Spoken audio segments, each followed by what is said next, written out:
The council chamber stretched wide like an arena, with seats arranged in circular tiers that rose toward the domed ceiling.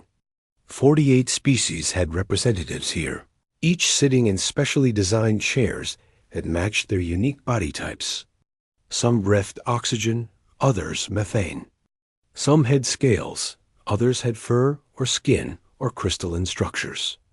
The translation devices hummed quietly, turning thousands of different sounds into words everyone could understand. Ambassador Tay sat in the human section, a simple chair made of metal and fabric. He wore a dark blue suit, his hands folded calmly on the desk in front of him. He had represented humanity for 5 years now, and in that time, he had learned to read the mood of the council. Today, that mood was hostile. The Prixian counselor was speaking, his forearms gesturing dramatically as his translated words echoed through the chamber. The Prixians looked like tall mantises, with gleaming purple exoskeletons and compound eyes that reflected the chamber's lights. The humans expand too quickly, the Prixian said, his voice sharp. They establish colonies without proper authorization. They take risks that endanger everyone around them. Just last month, a human mining operation nearly destabilized an entire asteroid field in the Kilo system. Tay waited for his turn to speak. When the translation finished, he activated his microphone. The asteroid field was unstable before we arrived. We sent warnings to all nearby stations and completed the operation with 0 casualties. We also extracted enough rare metals to supply medical equipment for 3 systems, including 2 Prixian hospital stations. The Prixian's mandibles clicked in annoyance. That is not the point. You did not follow proper procedures. You did not wait for council approval. You simply acted, as humans always do. The Valkyrian overseer spoke next, her ancient voice crackling through the translation system. The Valkyrians were old, one of the first species to achieve spaceflight. They looked like massive slugs covered in bioluminescent patterns, their bodies resting in specialized tanks filled with nutrient fluid. Their wisdom was respected throughout the galaxy, which made her words carry extra weight. Humanity has been part of this council for only 50 years, she said slowly. Most species take centuries to adapt to our ways. Yet humans seem to believe they know better than civilizations that have existed for thousands of years. This arrogance is dangerous. Perhaps humanity needs more time to mature before they can be trusted with the responsibilities of council membership. Tay felt a familiar tightness in his chest. He had heard variations of this speech many times. Humans were too young, too reckless, too emotional, too creative, too unpredictable. The council had been making the same complaints since the day humanity joined. The vote was called. A simple measure: restrict human colony expansion to 1 new settlement per decade, subject to council approval and oversight. Each new colony would require a 2/3 vote from the council. Any violation would result in immediate sanctions. The results appeared on the display screens. 46 votes in favor, 1 vote against. Only humanity had voted no. Tay stood slowly, gathering his tablet and documents with careful, precise movements. The chamber fell silent, watching him. He touched the microphone one last time. Humanity withdraws from the Galactic Council, effective immediately, he said, his voice steady and clear. We thank you for the opportunity to participate, and we wish you well in all your future endeavors. Good luck. He bowed slightly, a gesture of respect from his Korean heritage, then turned and walked toward the exit. The Prixian counselor made a chittering sound that the translator rendered as laughter. You cannot survive without the council. You will come back begging within a year. Tay paused at the doorway, but did not turn around. Perhaps, he said, but perhaps not. Either way, the choice is now ours to make. Goodbye. The door sealed behind him with a soft hiss. Within hours, the news spread through council space like a shockwave. Humanity was leaving. The initial reaction was mostly amusement mixed with some concern. A few species expressed regret, saying they would miss human art and music. Most simply shrugged their equivalent of shoulders and went back to their business. On research stations across the galaxy, human scientists began packing their equipment. Dr. Hay stood in her laboratory on the Grand Research Station, carefully disconnecting her personal files from the quantum communication network. Her colleagues, a mix of different species, watched her with confused expressions. "You are really leaving?" asked her Druvan assistant, his tentacles drooping with what might have been sadness. "But the project is not finished. We need you." Hay smiled gently. "You have all my notes and calculations. You are all brilliant scientists. You will do fine without me." She did not tell them about the small adjustments she made every day to keep the quantum stabilizers running smoothly. She did not mention the intuitive leaps she took when the math alone was not enough.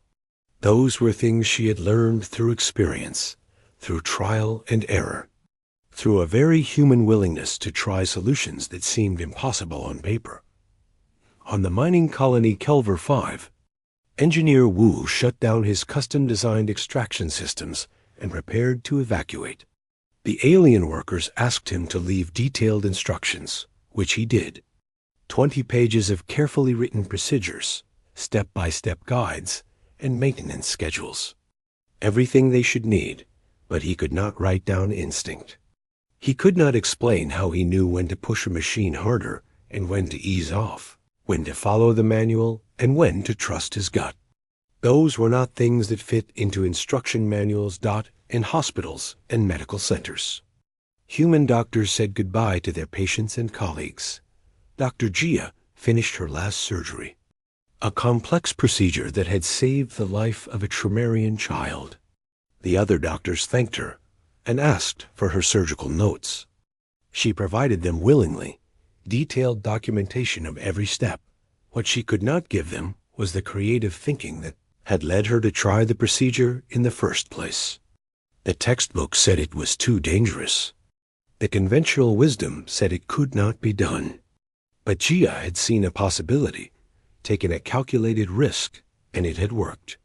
That kind of thinking was not something you could teach in a classroom.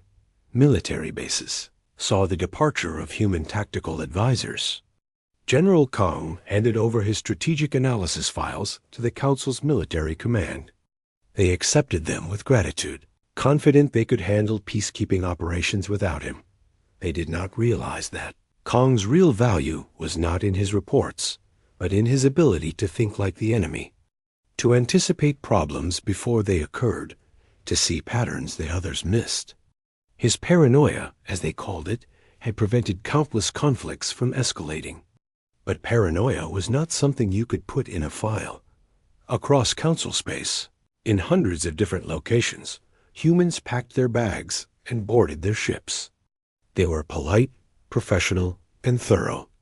They left no mess behind, broke no contracts, and made no angry speeches. They simply left. The Galactic Council held a brief session to discuss the transition. Most members seemed relieved. The troublesome humans were gone. Now things could return to normal, to the orderly, predictable way things had always been done. The Velcrian overseer felt a small tingle of concern in her ancient mind, but she dismissed it. Humanity was young and impulsive. They would learn. In time, they would understand their mistake and come back, properly humbled and ready to follow the rules. The Council had survived for 10,000 years without humans. It would continue just fine. They adjourned the session and went back to their work, completely unaware of what they had just lost. 3 months passed like a calm ocean before a storm. The Galactic Council continued its work, processing trade agreements and resolving minor disputes between member species. Committee meetings ran on schedule. Reports were filed properly. Everything seemed normal. Then the quantum communication network began to fail. It started small. A research station in the outer rim lost contact with the central hub for 15 minutes. Engineers checked the systems, found nothing obviously wrong, and the connection restored itself. They filed a routine maintenance report and forgot about it. 2 days later, 3 more stations experienced similar disruptions. Then 7. Then 20. The failures were getting longer, sometimes lasting for hours. Data transfers were corrupted. Important messages were lost. Scientists could not coordinate their research. Businesses could not process transactions. The driven scientist who had worked with Dr. Hay was assigned to investigate. He reviewed all her notes, followed all her procedures, and checked every calculation. Everything looked correct. The quantum stabilizers should be working perfectly according to theory. But theory and reality were not cooperating. He spent 3 weeks running diagnostics before he found the problem. The stabilizers needed constant micro-adjustments to account for quantum fluctuations that the math could not predict. Hay had been making these adjustments every day, tiny changes based on intuition and experience rather than calculations. She had never mentioned it because to her, it was like breathing. Natural and necessary. The Druvan tried to replicate her adjustments, but without understanding the underlying intuition, he was just guessing. Sometimes he made things better. Sometimes he made them worse. The network continued to degrade. On Kelver 5, the mining operations stopped completely. Wu's extraction systems had worked flawlessly for 3 years. The alien engineers had studied his designs and understood the basic principles. When a minor malfunction occurred in the filtration system, they consulted his instruction manual and followed the repair procedure exactly. The system came back online, then failed again 6 hours later. They repeated the procedure. It failed faster this time. On the 3rd attempt, the entire extraction array shut down with error codes that did not appear anywhere in the documentation. The chief engineer, a methodical Krell with decades of experience, studied the problem carefully. According to the schematics, the system should not be able to fail in this particular way. The error codes made no logical sense. He contacted other mining operations across the galaxy, asking if anyone had experience with similar issues. Nobody did. Because Wu had designed this system specifically for Kelver 5's unique atmospheric conditions, it was not a standard design that you could fix with a standard solution. It required understanding not just how the machine worked, but why Wu had built it that way in the first place. The mining operation sat idle, costing the colony millions of credits per day. The Krell engineer filed a request for human technical assistance. The request was denied. Humanity had withdrawn from Council space. In hospitals across the galaxy, doctors were discovering similar problems. A Tremarian patient came to the medical center with a rare condition affecting her respiratory system. The doctors consulted their databases and found Dr. Gia's case files. She had successfully treated this exact condition using a modified version of a standard surgical technique. The surgical team studied her notes carefully. They prepared the operating room according to her specifications. They followed each step of the procedure exactly as she had documented it. Halfway through the surgery, complications arose that Gia had not mentioned in her notes. The doctors panicked and aborted the procedure. The patient survived but remained sick. What the doctors did not understand was that Gia had not mentioned those complications because to her, they were not complications. They were expected variations that any experienced surgeon would handle instinctively. She had adjusted her technique in real time, making dozens of small decisions based on what she saw and felt during the surgery. Those decisions could not be written down because they depended on the specific context of each individual operation. The Tremarian patient was not the only one. Across council space, complex medical procedures that humans had routinely performed were now failing at alarming rates. Patients who could have been saved were dying. The other doctors tried their best, but their best was not enough. Military problems emerged more slowly. but with more serious consequences. The border dispute between the Krell and the Yutani had been simmering for decades. It was a disagreement over mining rights in a resource-rich asteroid belt that lay between their territories. For years, General Kong had mediated the situation, suggesting compromises and diffusing tensions before they could escalate. 2 months after his departure, a Krell mining ship entered the disputed zone. The Yutani sent a warning. The Krell ignored it, citing an old treaty that they claimed gave them access rights. The Yutani sent a military escort to force the Krell ship to leave. The situation escalated quickly. Both sides sent reinforcements.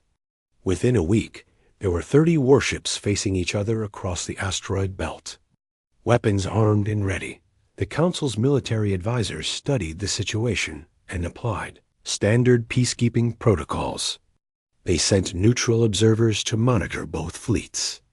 They organized diplomatic talks to discuss the treaty interpretations. They followed every procedure in the book, but they did not understand the real problem. Kong had known that the treaty issue was just an excuse. The real tension came from economic pressures and internal politics on both sides. The Krell government needed to appear strong to their population. The Yutani military wanted to justify their recent budget increases. The asteroid belt was just a convenient place for both sides to flex their muscles.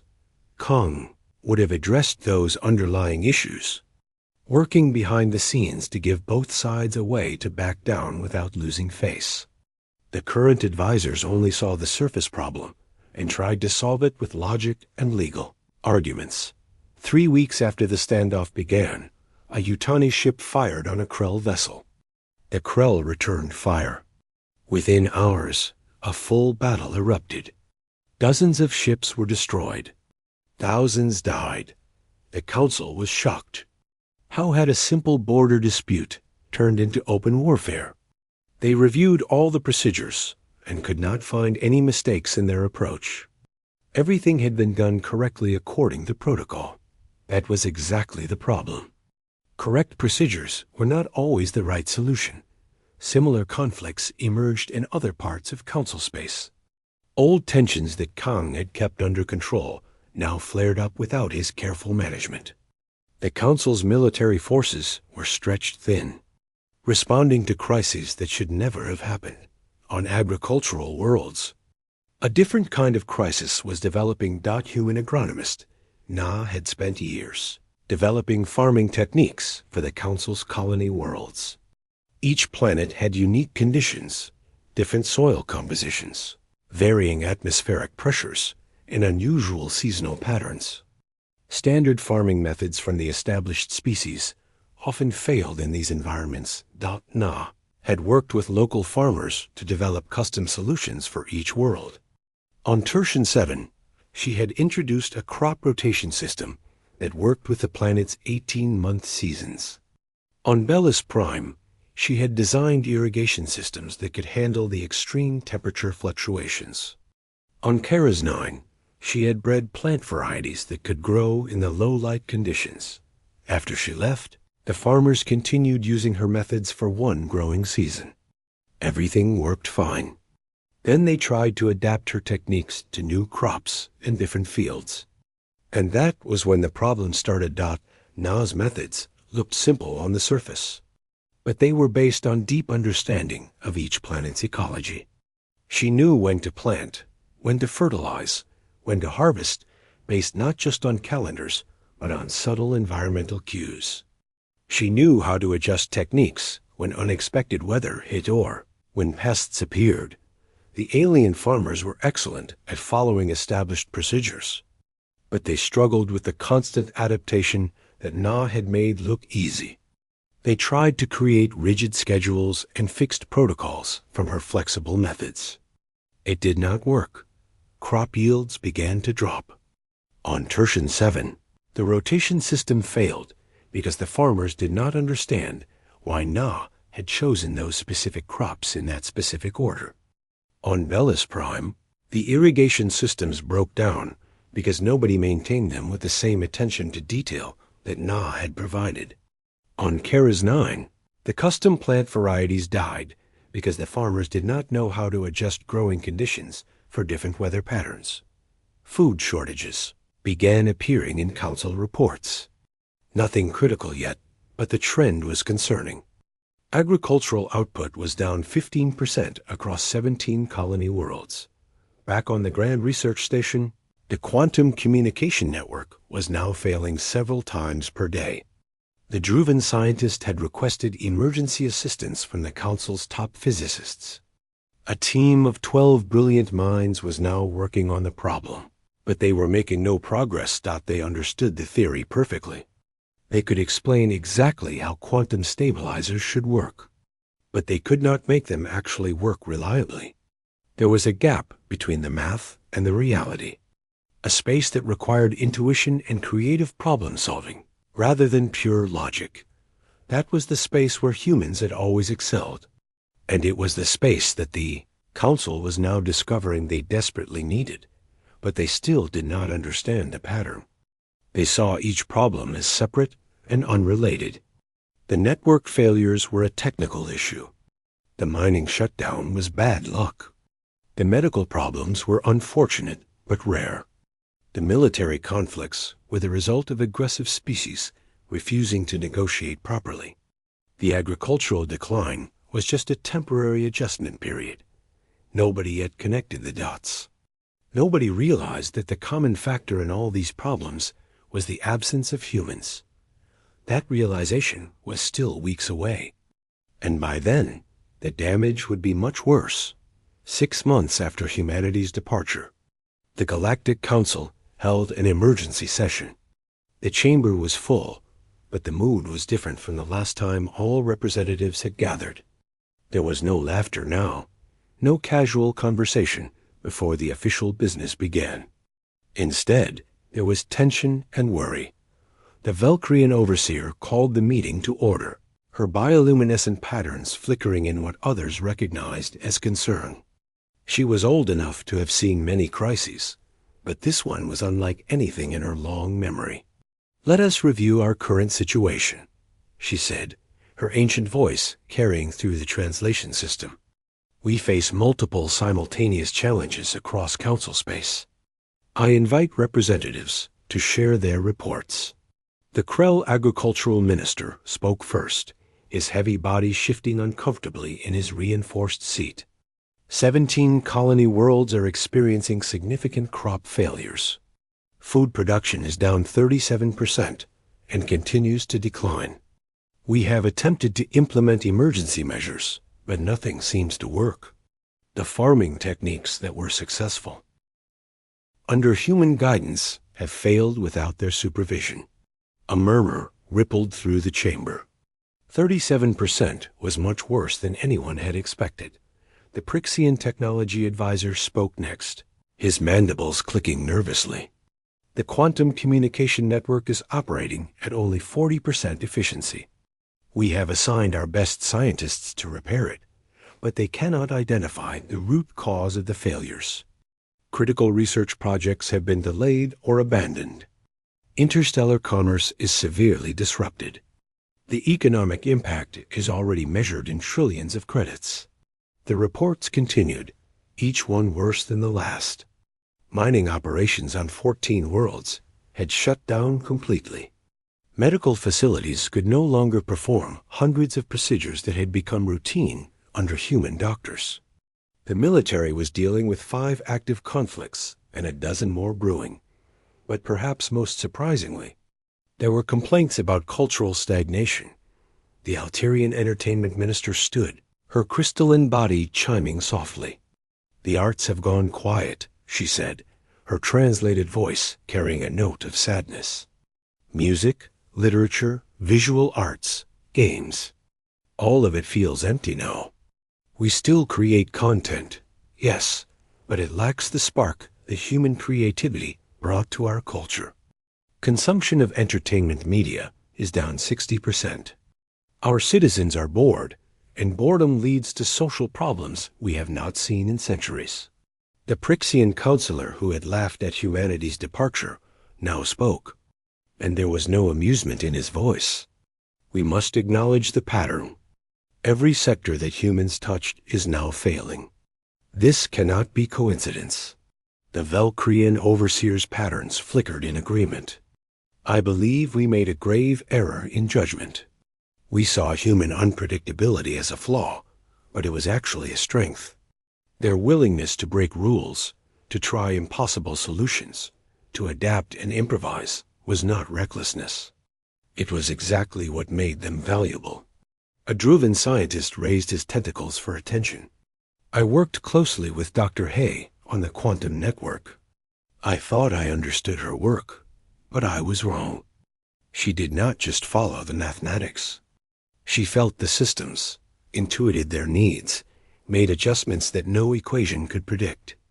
I have her notes, her calculations, her procedures, but I do not have her mind. That is what we truly lost. The council chamber fell silent as the weight of realization settled over everyone. They had driven away the one species that could solve problems which defied conventional logic. They had dismissed human creativity as dangerous chaos when it was actually the grease that kept the gears of civilization turning smoothly. We must bring them back, the Krell minister said. Send delegations. Offer apologies. Whatever it takes. The Valkyrian overseer nodded slowly. Agreed. But first, we should learn what became of humanity after they left us. Did they struggle as we predicted? Or did they find another path? She activated the long-range sensors and directed them toward human space. What they saw on the displays shocked everyone in the chamber. Human colonies were thriving. No, more than thriving. They were exploding with growth and innovation. In 6 months, humanity had established 12 new colonies, built 4 new space stations, and developed 3 new technologies that the Council's sensors could barely understand. The data showed bustling. Trade between human worlds, cultural exchanges, collaborative research projects. There were no food shortages, no communication failures, no infrastructure problems. Human space looked chaotic and disorganized compared to the orderly council territories, but it worked with incredible efficiency. How? The Prixian breathed. How did they do this so quickly? The Valkyrians studied the data carefully, because they do not waste time on excessive bureaucracy. They do not wait for committee approval before trying new ideas. They fail often, but they learn from each failure and adapt. Where we see risk, they see opportunity. Where we see proper procedure, they see unnecessary delay. She paused, her ancient mind processing a difficult truth. They do not need us, but we desperately need them. The Council immediately authorized diplomatic missions to human space. 3 ships were prepared, carrying experienced ambassadors and generous offers of renewed partnership. They expected to find humans eager to return, perhaps having learned their lesson about the value of being part of the larger galactic community. They were wrong. The first delegation arrived at New Bizin, one of the major human colony worlds.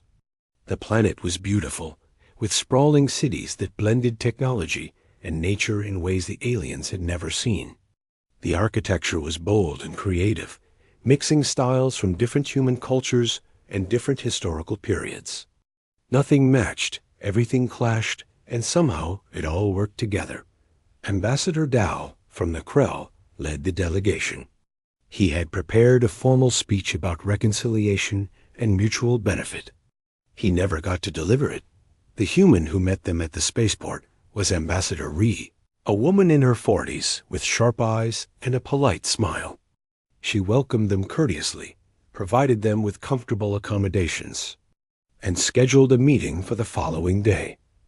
When the meeting began, Dao launched into his prepared remarks about how the Council had reconsidered their position, how they valued humanity's unique contributions, and how they hoped to rebuild the partnership. Ree listened patiently until he finished, then smiled. No, thank you. Dao was confused. I do not think you understand. We are offering full reinstatement to the Council. no restrictions on colony expansion, access to all Council resources and technology. This is a very generous offer. I understand perfectly, Ree said, and I appreciate the offer. But we are not interested in returning to the Council. But why? Dal asked, genuinely baffled. You are isolated here, cut off from the greater galactic community. Surely you must miss the benefits of Council membership.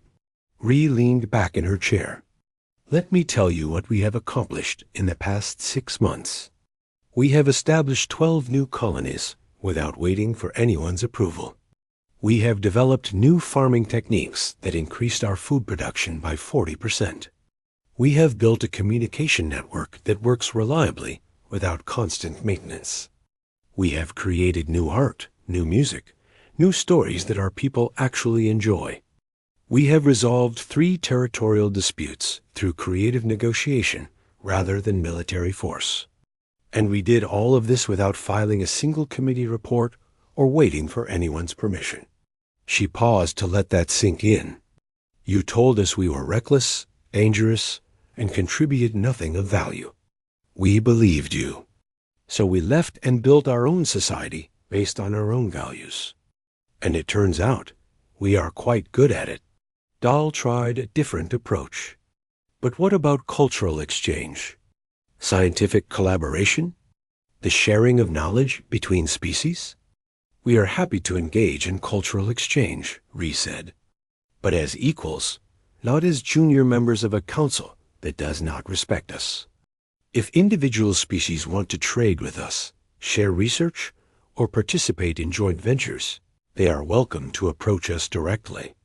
But we will not rejoin an institution that spent 50 years treating us like careless children who needed to be controlled. The delegation returned to council space with this discouraging news.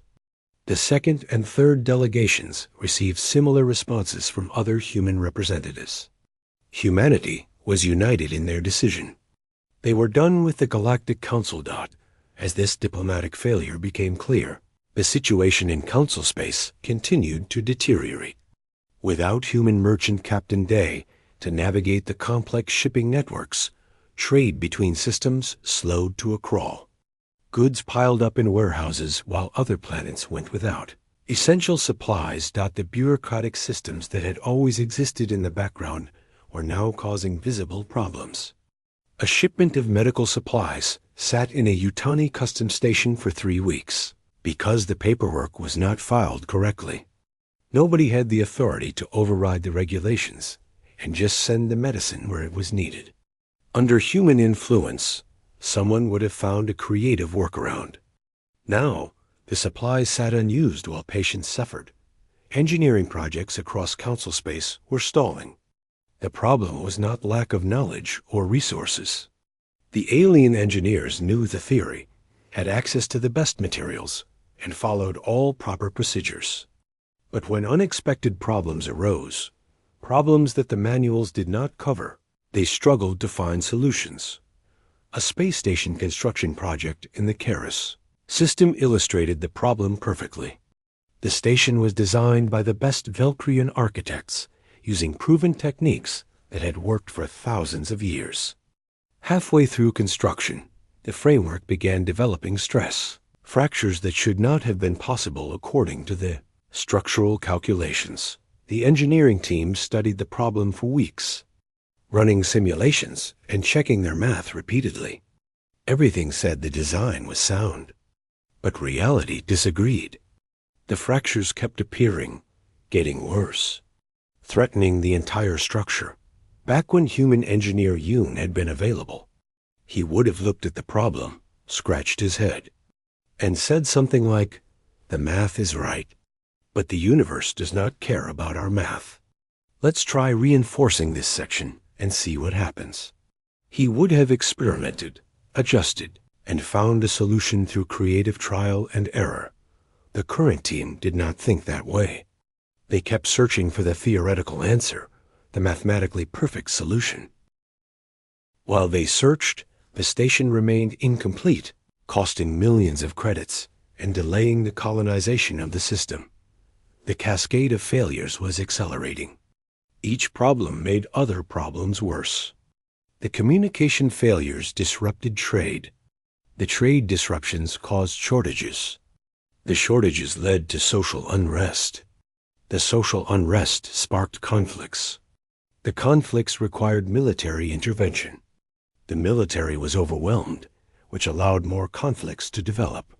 The Galactic Council, an institution that had maintained peace and prosperity for 10,000 years, was coming apart at the seams. And everyone now understood why. The council had been built on the assumption that order, logic, and procedure could solve any problem. For most situations, that was true. But there were always edge cases, unusual situations, unexpected challenges that defied the standard approaches. Humans had been handling those edge cases so smoothly and naturally that nobody else had noticed how often they occurred. Now those edge cases were piling up, with no one capable of addressing them. The Galactic Council was learning a painful lesson. Creativity is not a luxury. It is a necessity. 1 year after humanity's departure, the Valkyrian overseer did something she had not done in 3 centuries. She left her nutrient tank on the council station and traveled personally to human space. The journey was difficult for someone of her age and physical requirements, but some things could not be delegated. She brought with her a small delegation, carefully chosen. No politicians this time, no ambassadors with prepared speeches. Instead, she brought scientists, engineers, farmers, doctors. People who understood what had been lost, who had struggled every day with the problems that humans used to solve without anyone noticing. They arrived at humanity's central diplomatic station, a massive structure orbiting the planet New Sol. The station was different from council architecture. Where council stations were uniform and symmetrical, this one was an organized chaos of different sections built in different styles. Some parts looked sleek and modern. Others had an industrial feel, and a few sections incorporated classical designs from old Earth. It should not have worked aesthetically, but somehow it did. Ambassador Ree met them at the docking port, her expression neutral but not hostile. Overseer, this is an honor. We were not expecting a visit from someone of your station. Desperate times call for unusual measures, the Valkyrian replied. Her translator carried the weariness in her voice. I have come to see for myself what humanity has built, and to understand why you refuse to return to us. Ree studied the elderly alien carefully, then nodded. Very well. I will show you. She led them on a tour of the station, pointing out various sections. A research laboratory where human and independent alien scientists worked together on experimental propulsion systems. A medical bay that was treating patients from a dozen different species. A trade hub where merchants from across the galaxy were doing business. No council permits or forms required. We have not isolated ourselves, Ree explained. We simply removed the bureaucratic barriers. Any species can trade with us, work with us, live among us. The only requirement is mutual respect. We do not require council membership. We do not require committee approvals. We just require that everyone treats everyone else as equals. The Druvan scientist in the delegation could not contain his curiosity. But how do you handle disputes? How do you maintain order without proper procedures? A human engineer named Yoon happened to be passing by and overheard the question. He stopped and laughed. We argue, loudly and often. Come, I will show you. He led them to an observation window overlooking a large open workspace. Inside, a mixed group of humans and aliens were clearly in the middle of a heated debate. Voices were raised, hands and tentacles and appendages gesturing dramatically. The translator was working overtime to keep up with multiple conversations happening simultaneously. They are fighting? The Druvan asked, concerned. No, they are collaborating, Yoon said with a grin. That is a design team working on a new water purification system. The humans want to try an unconventional approach that might fail spectacularly or might be brilliant.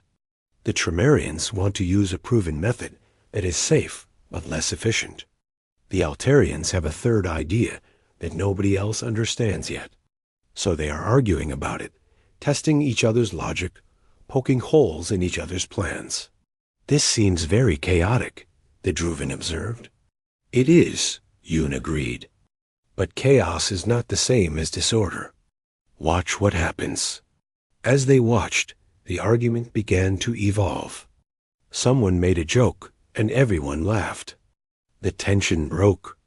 They started sketching ideas on a shared holographic display, combining elements from different proposals. Within 20 minutes, they had a hybrid design that incorporated the best parts of all three original ideas. That would have taken the council 6 months and 4. Committee reviews, the Krell engineer in the delegation muttered. Probably, Yoon said cheerfully. We will have a working prototype by next week. It might not work, but if it fails, we will learn why and try something else. That is how we operate. Fast iterations, frequent failures, constant learning. The Valkyrian overseer processed this carefully. But surely this approach leads to waste. Resources spent on failed projects, time lost on dead ends. Yoon shrugged. Sometimes. But the time we save by not waiting for approvals and the innovations we discover through experimentation more than make up for the occasional failure. Besides, we do not see failures as waste. We see them as data. The tour continued. They visited farms using experimental techniques that increased yields while reducing environmental impact. They saw medical centers where doctors freely shared knowledge and techniques without worrying about formal peer review processes. They observed trade negotiations that were completed in hours rather than months. Everywhere they looked, they saw the same pattern. Humans worked with other species as equals, combining human creativity with alien expertise to solve problems in ways that neither could achieve alone. But it only worked because the humans had created an environment where unconventional ideas were welcomed rather than feared. That evening, we hosted a formal dinner for the delegation. The food was a fusion of human and alien cuisines, another example of creative combination. As they ate, the conversation turned serious. I begin to understand, the Valkyrian overseer said slowly. The council tried to fit humanity into an existing structure. But humanity does not fit into rigid structures. You need freedom to experiment, to fail, to try ideas that seem impossible. Yes, Rhys said, but it is more than that. The council's problem is not just about us. It is about how you handle anyone who thinks differently. Your entire system is built on the assumption that there is always a correct procedure, a proper way to do things. That works fine for predictable problems. But the universe is not predictable. She leaned forward. Every species in the council has unique strengths. The Valkyrians have deep wisdom and long perspective. The Krell have incredible engineering precision. The Prixians have amazing analytical abilities. The Tremarians have natural talents for organization. All of these are valuable. But your system does not let those strengths work together creatively. It forces everyone into the same rigid processes. We thought the processes were what kept us civilized, the Prixian in the delegation said quietly. Civilization does not require uniformity, we replied. It requires respect. You can have order without stifling creativity. You can have procedure without preventing innovation. But you have to trust that different approaches can coexist. The Krell farmer who had been silent throughout the tour finally spoke. I worked with your agronomist Na. She taught me things that the manuals never covered. How to read the land, how to feel when something was wrong before the instruments detected it, how to adapt when conditions changed. I tried to teach others after she left, but I could not explain it properly. It was not just knowledge. It was a way of thinking. Exactly, Rees said. And that way of thinking is not exclusive to humans. Every species has it to some degree. But the Council has spent thousands of years training it out of everyone. Follow the procedure. Wait for approval. Do not take risks. Do not try unconventional solutions. Over time, those rules made you all very good at handling known problems, but very bad at handling unknown ones. The Valkyrians' bioluminescent patterns flickered thoughtfully. Then perhaps the question is not how to bring humanity back to the Council, but how to change the Council to work the way humanity does.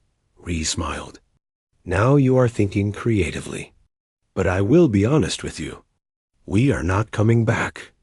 Not to the old Council, not under the old rules. We have built something better here, and we will not give it up. The delegation returned to Council space with heavy hearts but clearer understanding. They presented their findings to the full Council in a session that lasted 2 days. The Valkyrian overseer spoke for most of that time, describing everything they had seen and learned. We face a choice, she concluded. We can cling to our old ways and continue to decline, or we can fundamentally change how we operate. Neither option is easy. The first leads to slow death. The second requires us to admit that 10,000 years of tradition may have led us astray. The Council debated for a week. Some species wanted to double down on the old methods, convinced that the problems were temporary and would resolve themselves. Others argued for radical change. The arguments were heated, emotions running high in ways the Council had not experienced in centuries. Finally, they voted. It was close, but the reformers won. The Council would restructure itself, reducing bureaucracy, encouraging innovation, and welcoming diverse approaches to problem solving. But they all knew this was not enough. They needed humanity's help to make the transition work. They needed human creativity, human adaptability, human willingness to try impossible things. A new delegation was formed, led by the Valkyrian overseer herself. This time, they were not coming to beg humanity to return. They were coming to negotiate a new kind of relationship, one based on equality and mutual respect. But even as they prepared to depart, a new crisis was developing, one that would make all their other problems look small by comparison. And this crisis would force humanity to make a decision about whether to help the people who had rejected them, or to stand aside and let the Council face the consequences of their past arrogance. The message arrived at human space just as the Valkyrian delegation was preparing to leave. Unknown hostile forces had breached Council borders. Ships unlike anything in the known galaxy were attacking outer colonies. The Council military, already weakened by internal conflicts and outdated tactics, was being overwhelmed. The Council's enemies had noticed their vulnerability and decided to strike. And the timing could not have been worse. 3 years had passed since humanity walked away from the Galactic Council. In that time, the Council had struggled, adapted, and slowly began implementing the reforms they had promised. But change came slowly to institutions that had existed for 10,000 years, and the damage had already been done. The hostile forces that breached Council borders called themselves the Corax Dominion. They came from beyond the Galactic Rim, a region that Council scouts had marked as uninhabited. The scouts had been wrong. The Corax had been watching the Council for decades, studying their tactics, learning their weaknesses. They had waited patiently for the right moment to strike. When humanity departed and the Council began showing signs of internal decay, the Corax saw their opportunity. Their first attack destroyed 3 border colonies in a single day. Their ships moved with speed and aggression that Council forces could not match. Their weapons punched through shields that were supposed to be impenetrable. Their tactics were unpredictable, switching between lightning raids and sustained sieges with no apparent pattern. The Council military responded with standard defensive protocols. They positioned their fleets according to the established doctrine: calculated optimal firing solutions, and engaged the enemy with textbook precision. They lost every battle. The problem was obvious to anyone who had worked with humans. The Council military thought in straight lines and predictable patterns. The Corax did not. They used deception, misdirection, and psychological warfare. They attacked from unexpected angles, retreated when they should have pressed forward, and struck at targets that made no tactical sense until the larger strategy became clear. In other words, they fought like humans would fight, with creativity, adaptability, and constant innovation. After 2 months of steady losses, a council sent a desperate plea to human space. Not a delegation this time. Not ambassadors with careful speeches. Just a simple emergency broadcast. We are being destroyed. Please help. The message reached Captain Juan, commander of the Human Defense Fleet.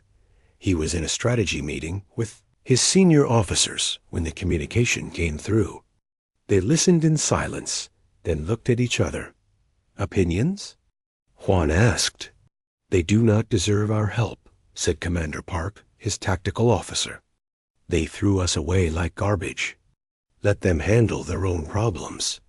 There are millions of innocent civilians on those colony worlds, said Commander Yoon, the humanitarian officer. They did not vote to exclude us. They are just regular people trying to live their lives. We help them. We look weak, said Commander Choi. Like we are eager to come running back whenever they call. We do not help them. We are exactly what they accused us of being, said Commander Seo. Reckless and uncaring about consequences beyond our own interests. Juan listened to them all, then stood and walked to the viewport. Outside, human ships moved in practiced formations, ready for action, but with nowhere to go. 3 years of peace had been good for humanity. Their colonies thrived. Their economy boomed. Their culture flourished. But humans were not built for sitting safely at home while others suffered. Prepare the fleet, Juan said. We are going to war. Sir? Park looked surprised. But the Council can negotiate with us after we save their lives, Juan interrupted. Right now, people are dying. We can debate politics and revenge later. Today, we do what is right. The Human Defense Fleet mobilized faster than the Council thought possible. Within 12 hours, 60 warships were moving toward the combat zone. The Council military command watched their approach with desperate hope mixed with wounded pride. The first engagement showed the difference immediately. A Corax strike force was attacking a Krell colony world, using hit-and-run tactics to overwhelm the defenders. The Council ships tried to set up a defensive perimeter according to standard procedure. The Corax simply avoided the perimeter and struck from a different angle. The human fleet arrived, and Captain Juan assessed the situation in seconds. Instead of forming a defensive line, he split his forces into 3 groups. One group appeared to retreat, drawing the Corax ships into pursuit. The second group circled behind while the Corax were distracted. The third group hid in the planet's magnetic field, sensors off, waiting. When the Corax chased the retreating ships, they found themselves caught in a 3-way crossfire. The humans used the Corax's own aggressive tactics against them, turning their strength into weakness. Half the Corax fleet was destroyed in the first 10 minutes. The rest fled. The Council commanders watching from their command ship were stunned. How did you predict their movement? The Prixian military coordinator asked Juan over the communication channel. I did not predict it, Juan replied. I understood their mindset. They think like hunters, always seeking the kill. So I gave them prey that looked vulnerable and led them into a trap. It is not about prediction. It is about adaptation. More battles followed over the next several weeks. Each time, the humans used different tactics, different approaches, different strategies. They never fought the same way twice, because they understood that the Corax would learn from each engagement. They took risks that made the council commanders nervous. They split their forces in ways that seemed tactically unsound. They retreated when they had the advantage and attacked when they were outnumbered. But every unconventional decision was based on reading the enemy's mindset and exploiting their assumptions. General Kong, who had been living quietly on a human colony world, came out of retirement to coordinate the overall strategy. He worked with the Council Military Command, teaching them to think differently about warfare. Your doctrine assumes rational actors making logical choices, he explained during a joint planning session. But warfare is not logical. It is emotional, chaotic, and unpredictable. You must learn to embrace that chaos rather than trying to eliminate it.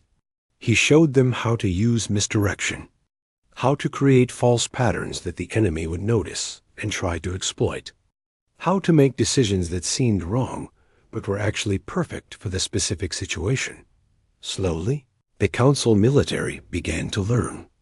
It was painful and difficult, unlearning thousands of years of rigid thinking. But desperation is a powerful teacher. Dr. Hay returned to help restore the quantum communication network, which was critical for coordinating the defense. She did not just fix the existing system. She trained a team of alien engineers in the intuitive thinking required to maintain it properly, turning what had been mysterious art into teachable skill. Engineer Wu brought his mining expertise to help extract rare materials needed for weapons production. He worked with alien engineers, showing them not just what to do, but how to think about problems creatively. Dr. Jia established field hospitals near the combat zones, training alien doctors in emergency medicine techniques that went beyond the standard procedures. She taught them to trust their instincts, to try unconventional approaches when conventional ones failed. Agronomist now coordinated food production to support the refugee crisis, using her adaptive methods to feed millions of displaced civilians. She worked with local farmers across dozens of worlds, teaching them to see farming as an art rather than just a science. Humanity had returned, but not as supplicants seeking readmission to the council. They came as equals, as experts, as teachers. They helped because it was the right thing to do, but they also made it clear that the old relationship was dead. There would be no going back to the way things were. After 6 months of fierce fighting, the tide began to turn. The Korax, facing an enemy that could match their creativity and exceed their adaptability, started taking serious losses. Their supply lines were disrupted by human raids that seemed to come from nowhere. Their command structure was destabilized by psychological warfare that exploited their cultural weaknesses.